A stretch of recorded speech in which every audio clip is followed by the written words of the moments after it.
So hi y'all. Hey guys, We're gonna be it's your reacting girl to Kyra. horror videos, and I get 3 lives. You all get 5 if you're easily scared. But if you're not, then you only get 3. Yeah. I'm gonna be playing Taco Cat Goat Cheese Pizza. Which is so free. The 3 lives is how many times we get to scream. So Hey if we scream guys, more than it's 3 your girl times, we're out. Kyra. Or if we scream 3 did times, you're it. out. Thank you so Is that out? much. No. We made it to 500,000 subs. Hey guys, Okay. it's your girl Kyra. We The iPad did it. Thank you so much. We Kyra. made it to 500,000 subscribers. I don't like it, Kyra. I couldn't have done it without you guys. Thank you so much for your love and support.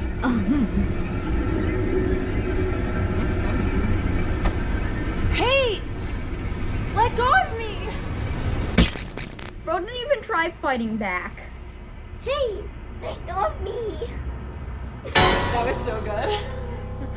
Do you think they bought it? Of course! Did you see the comments? No, I had my mask on. What'd they say? I'll show you later. I'm gonna get so many subscribers from this. Yeah, you are. We should celebrate. Yeah, let's do it. Do you have any leftover cake in the fridge? Yeah, should be. Awesome. I'll be right back. Yeah, this video is called Don't Fight. I will add it. The videos. I know that was Who is this? Fans. Jackson? Who's Jackson? Probably Jackson, are you okay? Run away, Kyra. Are you supposed to open this salt and pepper? Oh, I see. You open it. Sorry, I'm just messing with the salt and pepper shaker. I'm just trying to eat my salt. There you are. Why are you sitting on the floor? Pepper. Come on. Stop messing around. He's dead, Jackson. Kyra. That's not so really good acting. Jackson!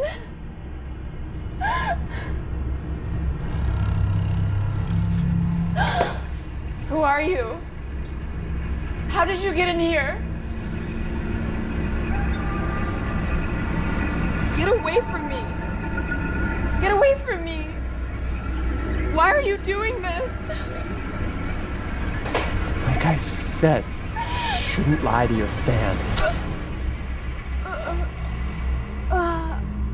Mom. Bye, bye, bye, bye. Bye, bye, bye. Okay, we should do Mickey Mouse. Okay.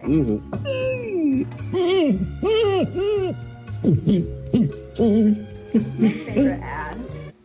I'll show you. I'm Bob. Yeah. Lillian's Beetlejuice. You're Dave. Oh, we should read these. Please. Hold on. I'm gonna read that. Camel. We gotta go to this challenge. I Okay. dare you. I say to you. Can you survive the Mickey Mouse Challenge? Wait until midnight. Play this 1928 clip of Steamboat Willie. Do the same whistle. Wait. No, And that's you'll be visited by Mickey. Steamboat Willie. Comment down below and let us know, did you survive the Mickey Mouse Challenge? Probably not. Okay, don't scream. Don't scream, guys. It's only scary to scare 5 people at a time. Don't scream. Wait, what did No, we won't because this video, if they had it, then we would not. we should tag the creators. I know, they're AMC official. I already said I was gonna tag them.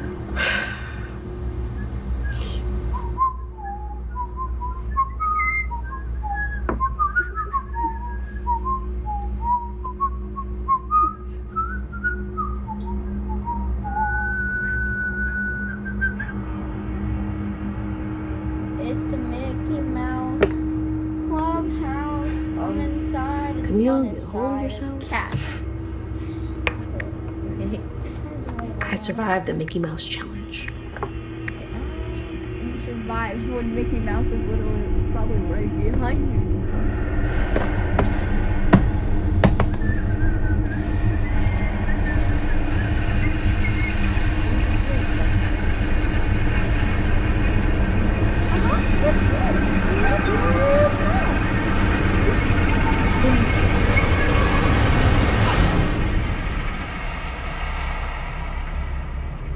Is anybody there?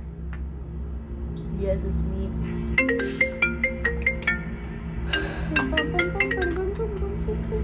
Hi, Sadie. Yes, Sadie, I tried this stupid challenge. No, nothing happened. But hey, I have to take a bath, so I'll call you tomorrow, okay? Let me take a bath. Bye. You can look at you, Nikki. Text her while you're in the bath. You can look at you, Nikki. Wakey. Wakey.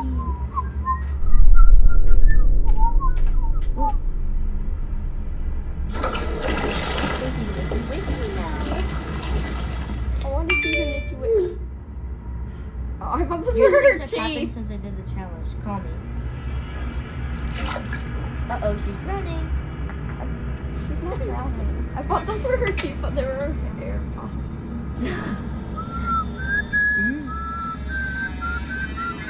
Nikki, stop looking at Nikki. Wakey peek through. I want to look at the. It's not Mickey's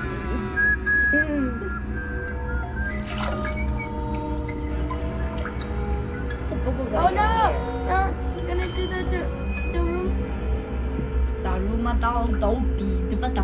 she's gonna do the Rumasan challenge. The Rumasan. Wait, no. Wait, what? Wait, what? Wait, what? Look at this. Look at this. What? You can see your This girl wants to watch it again. Look at the screen. Look at her hands.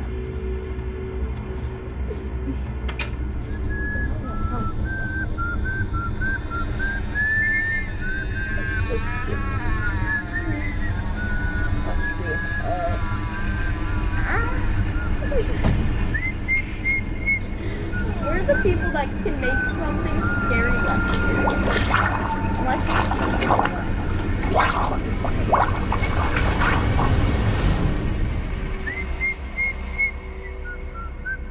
Did she drown? I don't know, I would have just Mickey Mouse too? I would have just How punched him in comforting the is a face. Starbucks Frappuccino drink? More than hugging a loved one? Mickey Mouse too. Yeah. Okay. I would have just punched him in the face. Ew. He tries drowning me. I'm punching You him. survive the Mickey Mouse Challenge. Wait until midnight. Play this 1928 clip of Steamboat Willie. Do the same whistle. Wait. And you'll be visited by Mickey. Well, we're gonna do that at 12 a.m. No, we're not.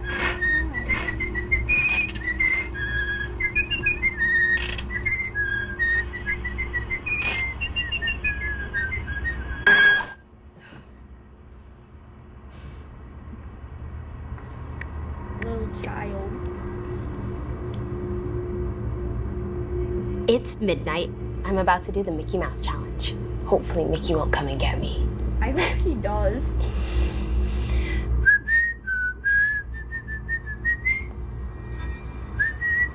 You gonna die in front of your fans? Okay, we can do 5 videos. This is only video 2. Technically 3, but it's actually only 2. This is first. What? But this is 2. Yeah, but part 2.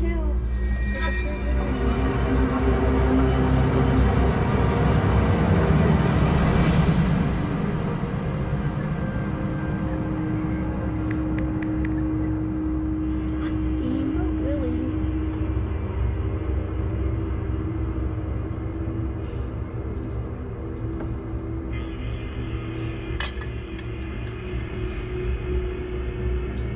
Where are these kids' parents? I know, right? Like 5-year-olds home alone. Why is this 4-year-old talking to me? I'm 7, you bald bastard. I know you guys can't see me, but I'm putting my What are they? I'm lifting up my veins. Why do all of these people use water when they die? Got to wash my dishes.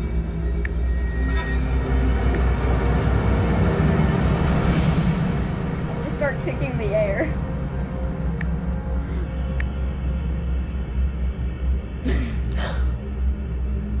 She's gonna do this. It's late. Hold on. You're tired. This. Just do your dishes.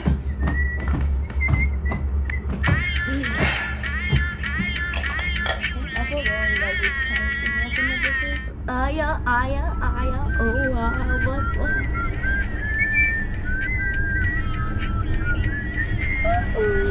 Coming to eat you. So one time a kid in my class in my first hour was asking because I do broadcasting, so he was asking our whole group what's their favorite food, and then when he asked me, I said children. What do you react? How do you react? 2 over 4 times. I told him we all messed up. Why?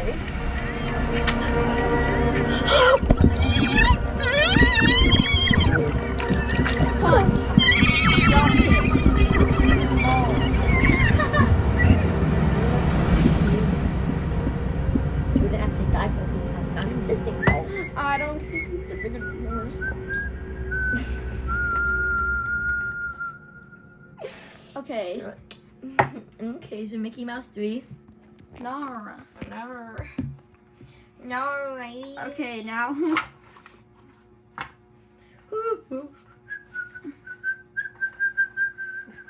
We're not looking for shorts. No, we're only looking for humans. Teletubbies.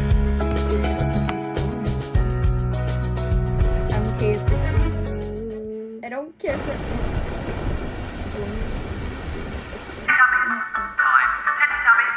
No, it's MA official. My official? Mature audience official? No, it's MF official. We're just starting with Jim Taylor.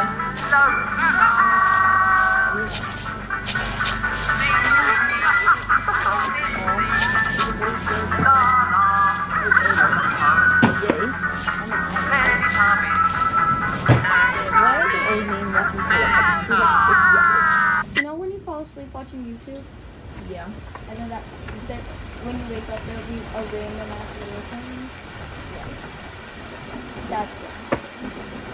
When I fell asleep watching Taylor. One time someone fell asleep and there was this video called 10 hours of a turtle rapping. Turtle rapping for 10 hours. And then he woke up and it could be 5 hours into the video.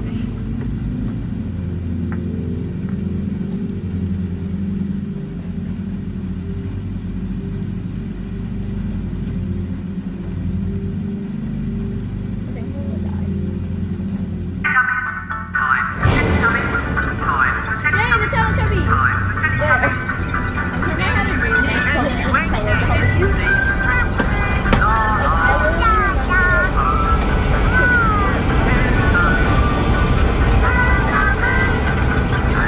I summoned the Teletubbies.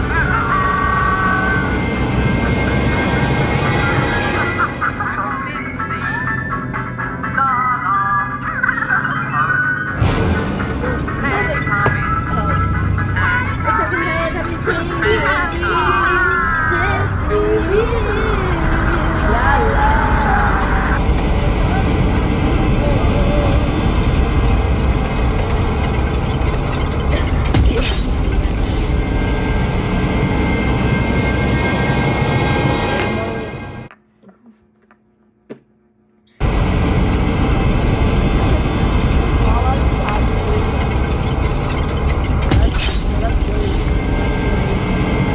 Lala. Oh. Tinky Winky's purple, La is yellow, Dipsy's green, and Poe is red.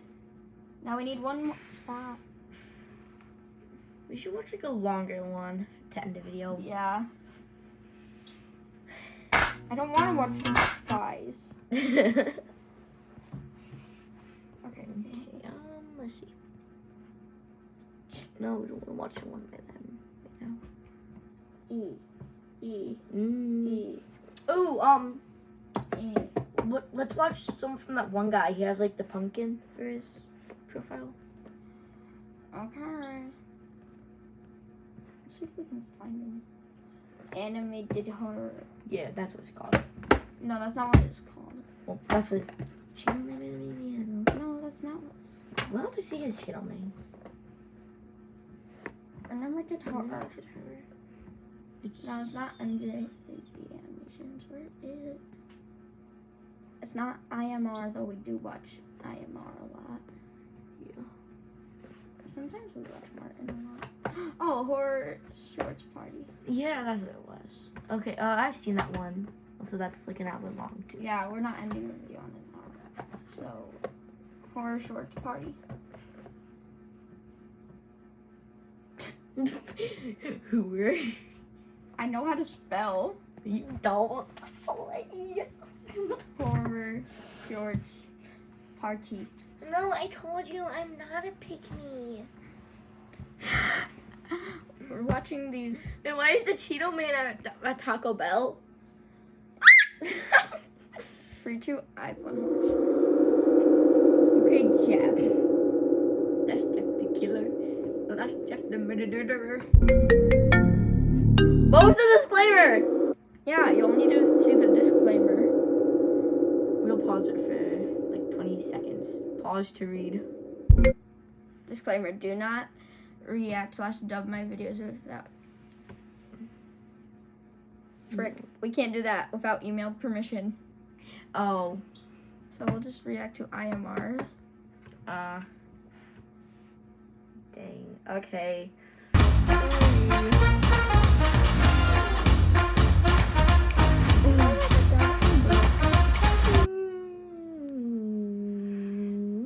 It's funny how desperation makes you take. No disclaimers? Okay, good. It's funny how desperation makes you take what you can get, even if it's the worst. The moment I stepped out of prison after 7 years, it felt like the world had moved on.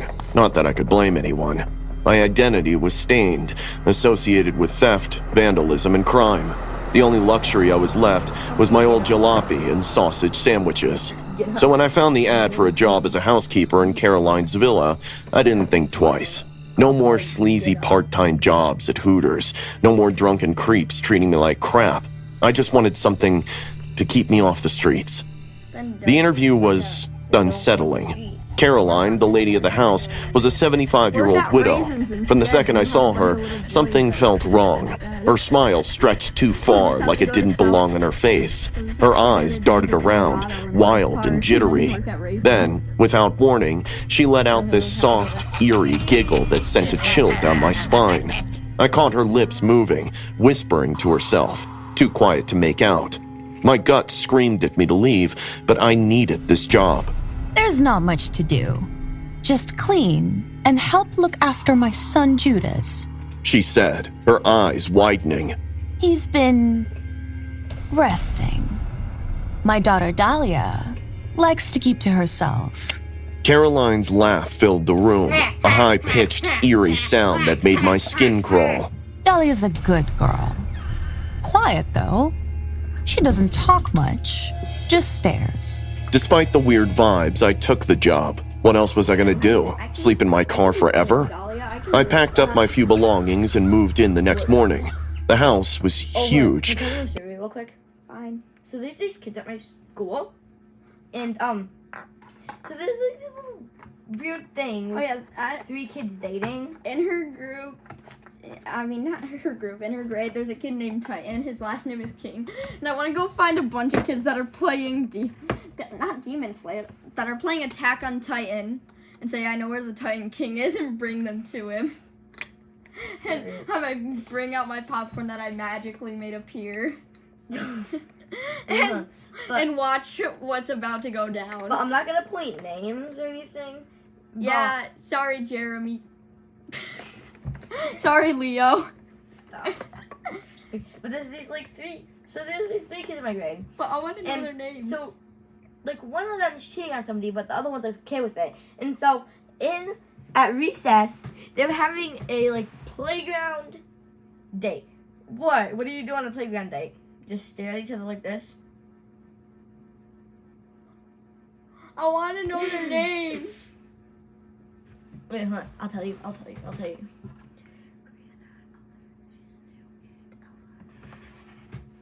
And then, didn't you say 3 people?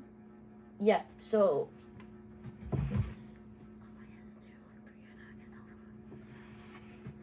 Amaya, Brianna, and Elva.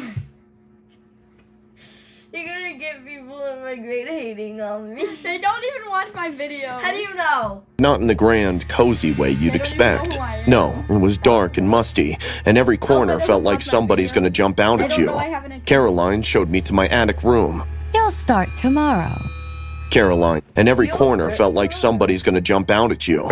Caroline showed it was huge, but not in the grand, cozy way you'd expect. No, it was dark and musty, and every corner felt like somebody's gonna jump out at you. Ooh. Caroline showed me to my attic room.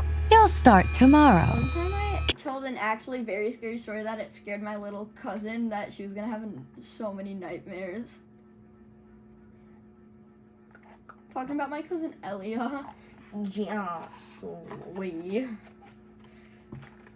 I was like 9 when I told this story. Caroline said, grinning again.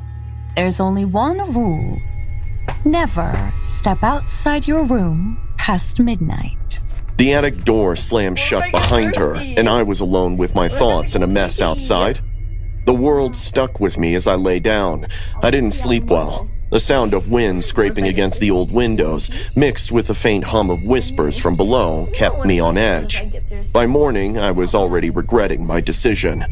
Ignoring everything, I started cleaning. The house was a disaster. Caroline and Dahlia lived like they had 5 lives. The filth touched the roof, dirty towels everywhere, dishes crusted with old food. The bathroom was a horror of its own. But my nightmare was Judas's room. He was in a coma, she'd said. This is brown noise. It I can don't wanna smooth hear out the your noise of brain and poop. help quiet thoughts. Super helpful. So when I walked in, I wasn't expecting the stench of bleach to burn my nose. His room was spotless, like a hospital ward, but the air was thick with chemicals. Judas lay motionless on the bed, pale and sickly. For a moment, I could swear he wasn't breathing at all, but the beeping of the heart monitor reassured me. By nightfall, I was exhausted and passed out the moment I fell on the bed. It had to be around 1 a.m. when it happened. An ear-piercing scream smacked me right out of bed. My heart nearly fell off my mouth when the screams came again, sharp and desperate. Without thinking, I grabbed my flashlight and bolted downstairs. My steps halted outside of Judas's room. The door was slightly open, and the bed, his bed, was empty. The heart monitor was off, the sheets were rumpled, but there was no sign of Judas. My breath caught in my throat. Could he have woken up? Could someone in a coma just get up? A low guttural chant echoed from the basement. My feet moved on their own, carrying me towards the sound. I should have turned around. I should have run out of that house and never looked back. But I couldn't. My legs had grown a mind of their own. I crept down the stairs, one slow step after another until I reached the basement door. It was ajar, and an eerie orange light flickered from within. The scene inside had me frozen. Caroline was hunched over a wooden plank, her hands hovering over Judas's still body.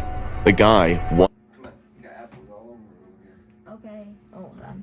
Oh, it's not your mic. No, no, Oh, is the mic fine?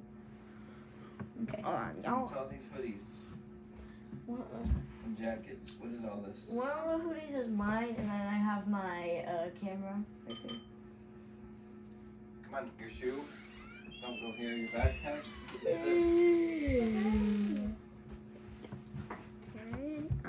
Bayak. wasn't in a coma. He was gone. Gray skin, lips sunken, eyes half open. It wasn't Judas, but his corpse. And beside Caroline, Dahlia stood shivering like a leaf. Her eyes were wide with terror. What the hell are you doing? I yelled, not knowing it could be my worst mistake. Caroline's head snapped up, her eyes wild. The woman was possessed. Be quiet. I'm bringing him back. She screamed.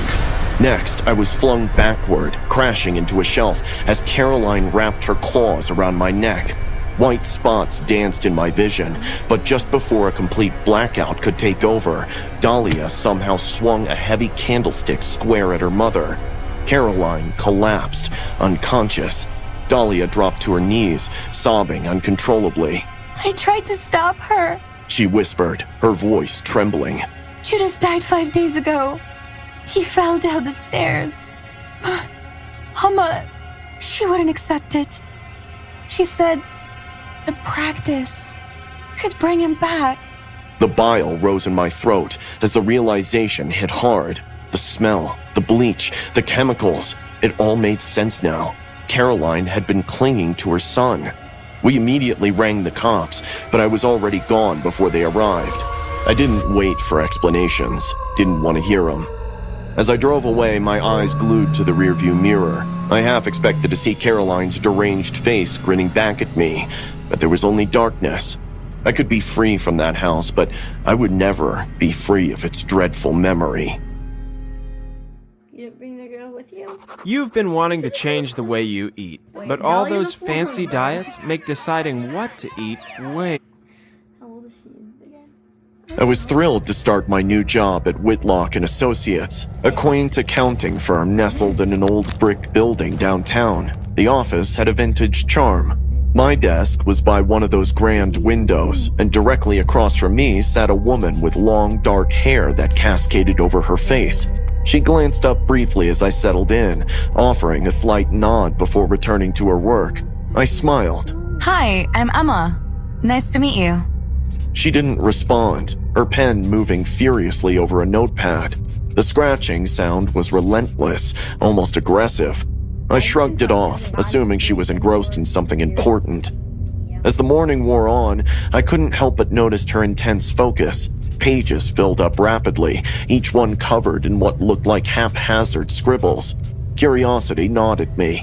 At one point, I tried to peek at what she was writing, but she immediately slapped her hand over the page, eyes still hidden behind her hair.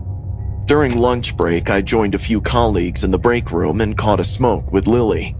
So, the woman who sits across from me, does she ever join you guys for lunch? She gave me a puzzled look. Who do you mean? The woman with long dark hair, always writing in her notepad. She chuckled nervously. Must be one of the others from upstairs. They don't gel. Back at my desk, she was still there, pen scratching away. She didn't eat, didn't stretch, didn't even shift in her seat. The pile of filled pages was now spilling onto the floor.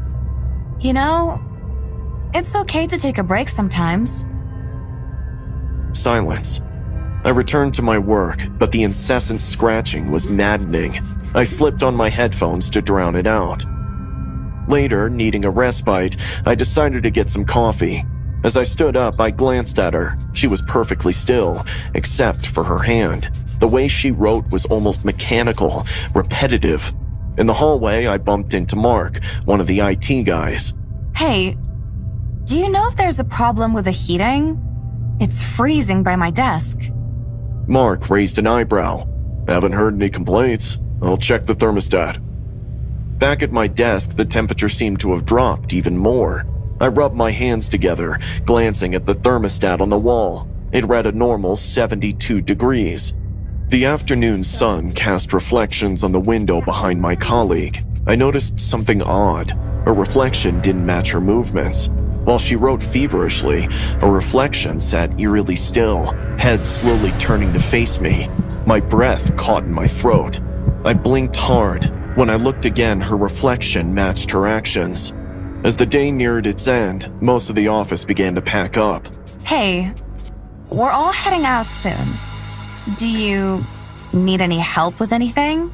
She stopped writing. Slowly, she lifted her head, but her face was still obscured by hair. A whisper reached my ears, so faint I wasn't sure I heard it. They can't see me. A chill ran down my spine. Excuse me? She resumed writing, even more frantically than before. The lights above flickered. I looked around. The rest of the office seemed unaffected. Gathering my belongings, I hurried to leave. As I exited, I glanced back. She was watching me, her face partially visible. Her eyes were dark, sunken, filled with an emotion I couldn't place. I couldn't shake the feeling that something was terribly wrong. Okay, true. Okay, true for dare. True. How many hours of sleep did you get? Dare. Go to sleep. I don't like this game. The next day, I arrived to find a sticky note on my monitor. See me in my office, Mr. Thompson. Great. Was I already in trouble? In his office, Mr. Thompson gave me a concerned look. Emma, is everything all right? Some of your colleagues mentioned you seemed distracted. I'm fine. He nodded slowly. Let us know if you need anything. Back at my desk, the woman was absent. Relief washed over me. Maybe she'd taken the day off. Hours passed and she didn't show. As I focused on a particularly tedious spreadsheet, the overhead lights flickered again. The screen glitched, lines of random numbers and symbols replacing my data. Frustrated, I called IT. Mark arrived, frowning at the monitor. That's odd. Looks like some kind of data corruption. As he worked, I noticed a reflection in the darkened part of the screen. Behind me stood the woman, her face inches from mine. I spun around, but no one was there. Did you see that? Mark denied. He gave me a sympathetic smile. Take care of yourself, okay? By late afternoon, the office was nearly empty. I decided to investigate. I approached her desk. The notepad was there, covered in frantic handwriting. I hesitated, then picked it up. The pages were filled with a single phrase repeated over and over. They don't see. They don't see. A sudden cold enveloped me. You see me.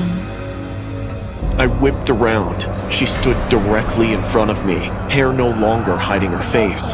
Her skin was pale, almost translucent, eyes hollow and filled with despair. I was like you. New. Eager. What happened? Tears streamed down her cheeks. They pushed me too hard. They don't see.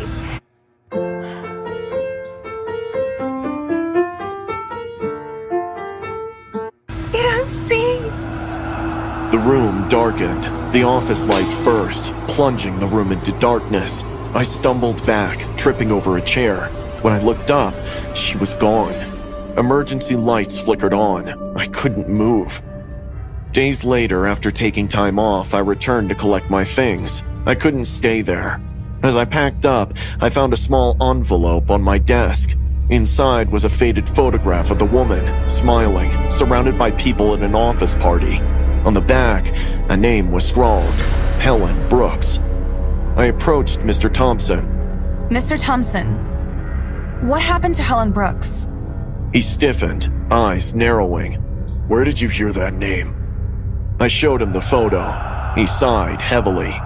Helen was an employee here. She left us some time ago. Why did no one mention her?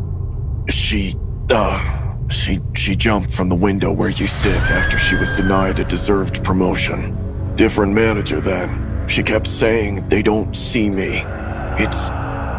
It's not something we discuss. As I left the building, I glanced back at the window by my desk. For a moment, I thought I saw her standing there, watching. Then, she faded, like a shadow in the sunlight. I never saw her again. Maybe she felt like someone saw her, and she finally found peace. All this time, desperation accompanied me, and I could think of nothing else to do. When I noticed the ads for a secretary, I took it. It was quite a normal advertisement.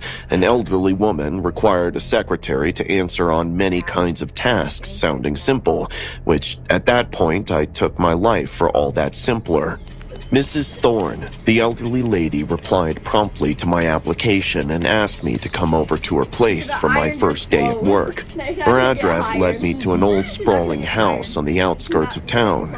It had a creepy charm to it, but I declined paying heed to the uneasy feelings creeping up my spine. This was my chance to put my life back on track. When Mrs. Thorne opened the door, she warmly invited me in. She was frail and sharp-eyed, seeming to see right through me. Would you like some tea before we begin? No. She asked, her voice as creaky as the floorboards under my feet. And to make a good impression, I agreed. I remembered the bitter taste of the tea. It was warm yet cold simultaneously. As I continued drinking, my sight became blurry, my body limp, and this is what I remember last, Mrs. Thorne's wicked smile. There was no dawn, yet my eyes snapped open to find myself lying in a musty, dimly lit basement where chains bit deep into my wrists. The air inside was icy, damp, without a sound other than the drip of water far away echoing from some other room. Panic overwhelmed me as I strained against the chains, which did not budge an inch. Mrs. Thorne stepped into view at the top of the stairs as she slowly descended them in eerily tranquil movement. Welcome back, dear, she said, her voice chillingly serene. What's all this? Why am I... You have a task to complete. She handed me a set of tools and some wooden boards. Build your coffin, she commanded.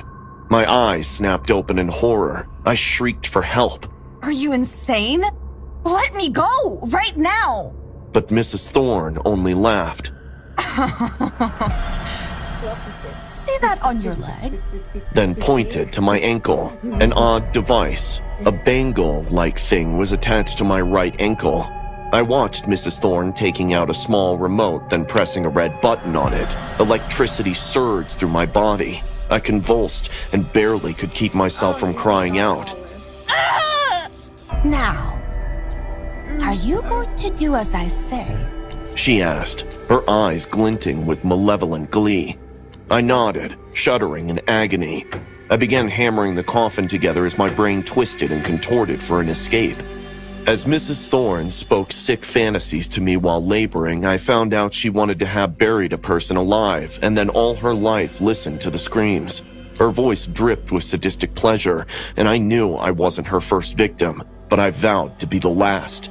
Mrs. Thorne didn't know anything about my dark past. I had worked for a secret hitman agency in Mexico. Wanting to start fresh brought me back to the States. My stealth and combat skills weren't, however, on par with the point at which the agency was paying. I meant to use them as my ticket through this nightmare. As I knelt to set the coffin upright, loosening the gear on my ankle with the screwdriver dangling from my hip was merely an automatic act. Every motion was swift and controlled, the byproduct of the years of discipline. Mrs. Thorne remained oblivious to my intentions as she basked in her sadistic fantasy. Finally, I released the anklet. With a jerky motion, I flung myself at Mrs. Thorne, knocking her down to the floor. Although thin and fragile, she seemed to exert untold strength, and struggling, my greater strength in the end won. I strapped the device to her wrist and grasped the remote. Now, you shall obey me, I hissed through icy arrogance. From then onwards, tables turned. Mrs. Thorne became afraid and was bound to follow my orders. For the next 3 days, I forced her to write a will, where she left all her properties to me. Next 3 months straight, I played the good secretary. The neighbors got used to my kind disposition toward the elderly Mrs. Thorne. I ensured that everyone had my side as the dutiful caretaker of that old granny. These 3 months, Mrs. Thorne laid like a broccoli around the house, and then one fine day I put Mrs. Thorne into a wheelchair and placed her above the stairs. She knew the end and begged for her life. With a cold, emotionless expression, I hit the button on the remote.